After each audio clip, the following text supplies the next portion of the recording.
اللہ کے محبوب علیہ السلام نے ارشاد فرمایا، چار چیزیں اگر کسی کو مل جائیں تو وہ اس کی خوش بختی سے ہیں۔ ان میں سے ایک الدار الواسع، کشادہ گھر، دوسرا وزوجۃ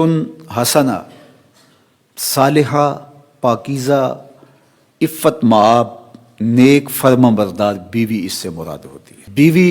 کا صالحہ ہونا، خوبصورت ہونا، نیک ہونا، فرما بردار اور مطیع ہونا، خاوند کے اوپر تحکم کا مزاج نہ رکھنے والی ہونا، خاوند کے مال میں اور اس کی آبرو میں خیانت کرنے والی نہ ہونا، یہ بیوی کی خوبیاں ہیں۔ ایک روایت میں آیا کہ جب تم اسے دیکھو تمہیں خوش کر دے، اور ایک روایت میں صالحہ بیوی کی تعریف یہ کی گئی جو دینی امور میں تمہاری مددگار ہو، تو جو تمہارے مال پر خیانت نہ کرے، تمہاری اولاد کی اچھی تربیت کرے، تمہاری فرما بردار اور مطیع ہو، تمہارے اوپر علو نہ چاہے، یعنی تمہارے اوپر تحکم نہ چاہے اور تمہیں نیچا لگا کے رکھنے کی آرزو اس کے سینے میں نہ ہو، بلکہ وہ تمہیں سربلند دیکھنا چاہتی ہو، اپنے پردے کی حفاظت کرنے والی ہو، اپنی آبرو کی حفاظت کرنے والی ہو اور قانع ہو، شکر گزار ہو، تو ایسی بیوی کا نصیب ہو جانا حسنات دنیا سے ہے۔ آقا کریم نے ارشاد فرمایا، الدنیا متاع وخیر متاعها المرأة الصالحہ، دنیا متاع ہے اور دنیا کا بہترین متاع اچھی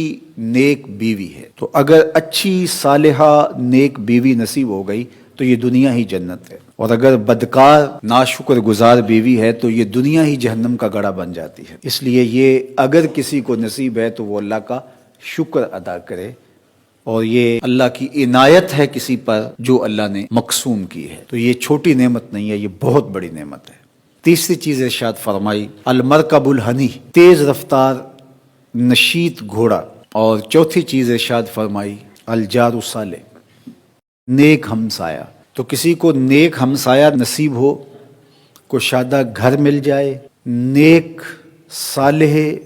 پاکیزہ مزاج خاتون نصیب ہو جائے، اور اپنی ضرورت کے لیے اچھی سواری مل جائے،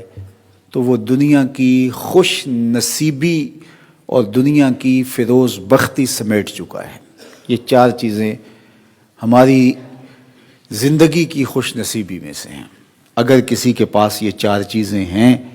تو وہ اللہ کا شکر ادا کرے، اور یہ چیزیں جب انسان کو میسر آ جائیں تو وہ یکسوئی کے ساتھ عبادت بھی کر سکتا ہے، یکسوئی کے ساتھ صالح اور نیک اعمال بھی بچا لا سکتا ہے۔ تو یہاں ارشاد فرمایا کہ جب ہم کہتے ہیں اللہ ہمیں حسنات دنیا عطا فرما اور حسنات آخرت عطا فرما اور آتش دوزخ سے میں بچا لے، تو حسنات دنیا سے مراد دنیا کی ہر خیر ہوتی ہے۔